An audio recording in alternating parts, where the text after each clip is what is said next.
And this is the good kind of tea, Mike and Jessica, because we're featuring Ella right now, Ella Williams, who started Posh Tea Time Company. And Ella, first, round of applause for the look today. Thank you look you. very posh. Thank you. When did you start this, and why a tea company? Yeah, so we launched Posh Tea Time Co. in 2021.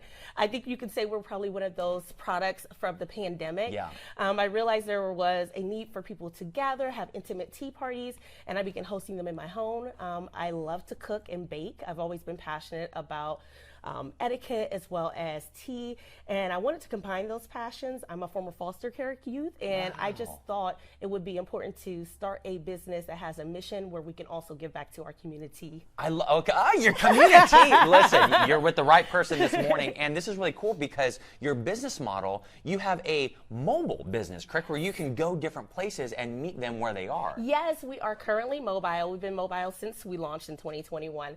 So the great thing about that is that we actually bring all the vintage china, the crystal, the cutlery, our gourmet food, and teas to people's homes or their venue, and they get this really opulent, decadent tea time experience with us. Now listen, you studied in London, you told me, so you know etiquette. What is the proper way for me to drink that cup of tea right there? Yes, Okay. so absolutely. And what I will do is hand you this. So we have a tea strainer and a tea bowl with a drip bowl. Got here. it. Drip bowl. And so this literally, you pour your tea. As you can see, it can, and it actually strains any of the loose leaf teas and prevents that from actually going into that the makes tea sense. cup. So it's just the liquid. Exactly. Okay. And so literally we have your teacup. Do I and hold it saucer. with two hands? This, you can actually hold it with two hands. Your Okay. teacup and your saucer are married. They're husband and wife. Oh. They're never to separate unless you're at a higher table.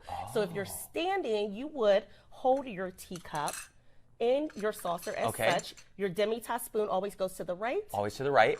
And you would add your sugar cube or honey, or Okay. usually we will have honey. You can use this teaspoon here. Okay. And we have our gourmet sugar cubes that we made in heart shapes today. Oh, look at the Pastel little sugar colors. cubes.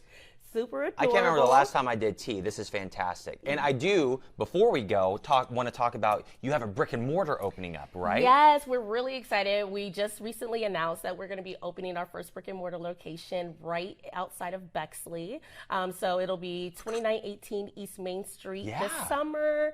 We're currently going to be announcing a crowdfunding campaign to help us with some construction costs, and we hopefully will be open this summer. What a great idea. So as we end our segment, pinky out?